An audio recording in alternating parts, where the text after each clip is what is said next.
The Morrison Enterprise annual shareholders meeting always felt more like a family reunion than a business event. My cousins James and Michael strutting around in their matching Armani suits, Aunt Patricia dominating conversations about quarterly projections, Uncle Robert bragging about his latest acquisition deals.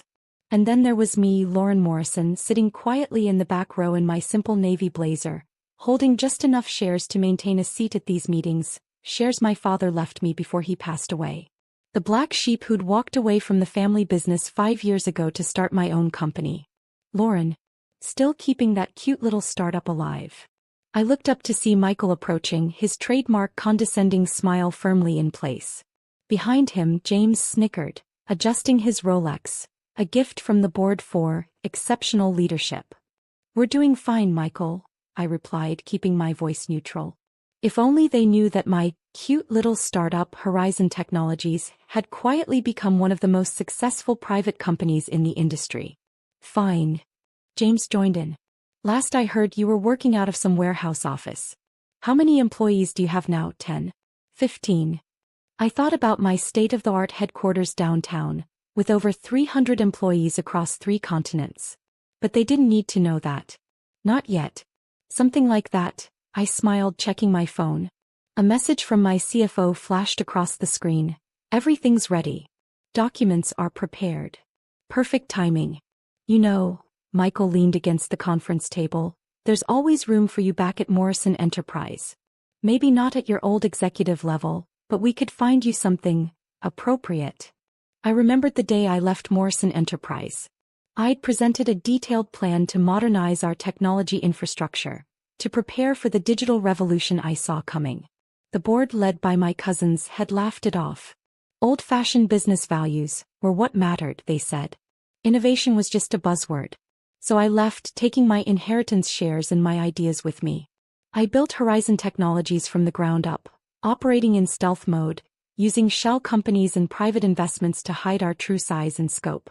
While Morrison Enterprise clung to their outdated systems, Horizon developed cutting-edge software that transformed how businesses operated. Our client list included Fortune 500 companies, global banks, and yes, even some of Morrison Enterprise's biggest competitors. "Everyone, please take your seats," Uncle Robert's voice boomed through the conference room.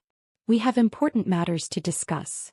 I settled into my usual spot in the back, watching my family arrange themselves like royalty at the head of the table. The same seating arrangement for 15 years, old money, old power, old ideas. "Before we begin," Uncle Robert adjusted his reading glasses, "I must address some concerns. Our market share has dropped 12% this quarter. Our biggest clients are moving to competitors with more advanced technological capabilities." I hid a smile. Those competitors were all using Horizon's software. "We need to consider modernization," he continued, looking uncomfortable. "Our systems are outdated. We're losing ground." "Modernization costs money," Aunt Patricia cut in, "and requires expertise we don't have." "Maybe Lauren could help," James said mockingly. "She knows all about computers and websites, right, cousin?" The room filled with polite laughter. I stayed silent, watching them joke about the very thing that was about to turn their world upside down. Michael stood up, straightening his tie. "Let's be serious. Morrison Enterprise needs real solutions, not small-time tech experiments. We need to partner with a major technology firm." "Actually," I finally spoke up, opening my briefcase, "I have a proposal about that." "Lauren, please," Aunt Patricia sighed. "This is a serious business meeting. We need real business solutions from real business leaders." I pulled out a thick folder bearing the Horizon Technologies logo. "Oh, I'm quite serious. In fact, I've prepared some documents you might find interesting." "What's this?" Uncle Robert frowned as I stood up and began distributing copies of the proposal. "An acquisition offer," I said calmly. "Horizon Technologies would like to buy Morrison Enterprise. Full purchase, all assets and operations." The laughter started again, even louder this time. James actually wiped tears from his eyes. "Your little startup wants to buy us?"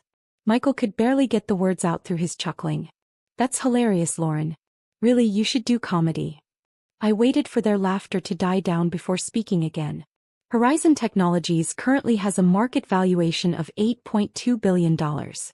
We've developed the leading enterprise software platform in the industry. Major corporations worldwide use our systems. The room went completely silent.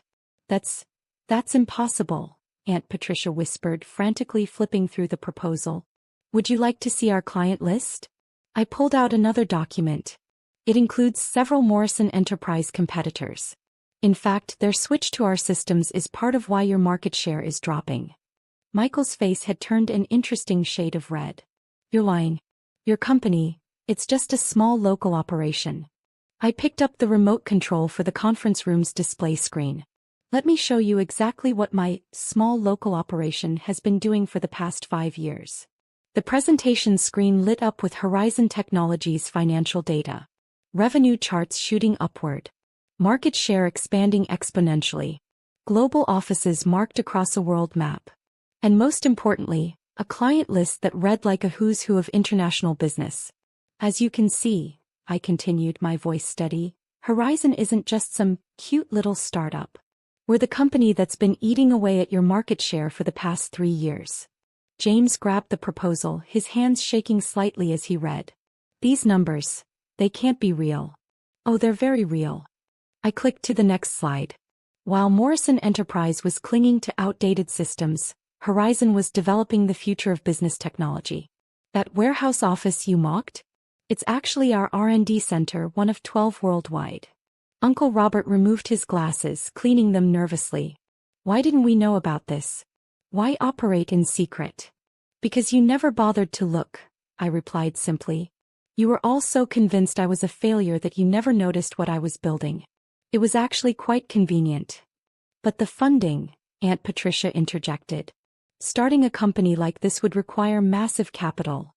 You mean like the inheritance shares you all told me to sell? I smiled. The ones you said I was foolish to keep?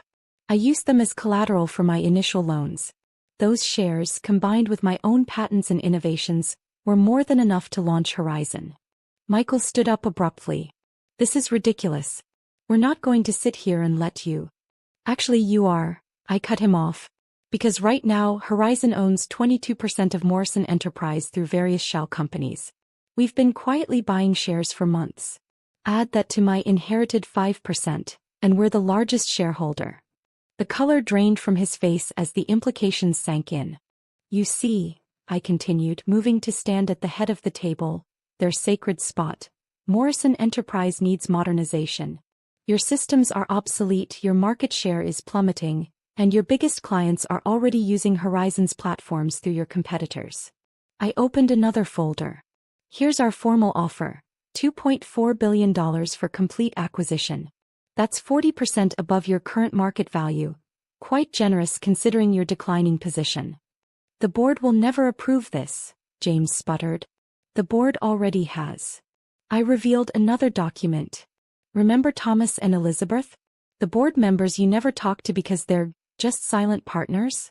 They've been working with Horizon for years. They signed off this morning. Aunt Patricia's perfectly manicured hand trembled as she reached for her water glass. This is a hostile takeover. No, I corrected her. This is business evolution. Darwin would be proud. I clicked to the final slide showing Morrison Enterprises' projected losses without modernization. You have 2 choices. Accept the offer and maintain some dignity, or watch your company become obsolete while Horizon continues to dominate the market. You planned this all along, Uncle Robert accused, his face red with anger. Using your father's shares, hiding your success. I learned from the best, I replied coolly. Wasn't it you who always said business is business? Well, this is business. The fact that it's also poetic justice is just a bonus. The room erupted into chaos. James was shouting about legal challenges, Michael was frantically calling his lawyers, and Aunt Patricia looked like she might faint. I sat back in my chair watching them unravel. My phone buzzed, a message from my executive team waiting upstairs. Everything proceeding as planned. Shall we come down? Give them 5 more minutes, I typed back. Let it sink in. Finally, Uncle Robert managed to restore some order. What happens if we accept? He asked, his voice hoarse. The Morrison name stays. It has recognition value. The company will be restructured under Horizon's umbrella. Most employees will keep their jobs after retraining on our systems. I paused, looking at my cousins. Upper management, however, will be revised. You're firing us? Michael's voice cracked. Offering early retirement, actually. Generous packages. Consider it a final courtesy to family. The word family tasted bitter in my mouth. I stood up, smoothing my simple blazer. You have until tomorrow morning to decide. Either way, I'll be conducting a press conference at noon announcing Horizon's emergence from stealth mode. Your stock price will likely react dramatically. You can't just walk in here and take over our company, James protested weakly. Your company? I laughed. Look around, cousin. Look at your outdated systems, your declining profits, your disappearing clients. This stopped being your company the moment you chose arrogance over innovation. I pressed a button on my phone and the doors opened. My executive team entered, young, sharp, diverse faces that contrasted starkly with Morrison's old guard boardroom. Meet Horizon's leadership team, I announced. They're here to begin transition planning. I suggest you all cooperate. It will make everything much smoother. As my team began setting up at the conference table, I watched my family's empire crumble before my eyes. Years of condescension, mockery, and dismissal had led to this moment. One more thing, I added, pausing at the door. About that warehouse office you love to joke about. It's being converted into Morrison's new tech training center. I think it's a fitting symbol of transformation, don't you? The acquisition made headlines worldwide. Tech giant Horizon emerges from stealth mode, acquires Morrison Enterprise.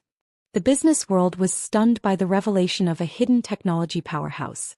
Morrison's stock price doubled on acquisition news, though by then my family owned far less of it than they once had. James and Michael took the retirement packages.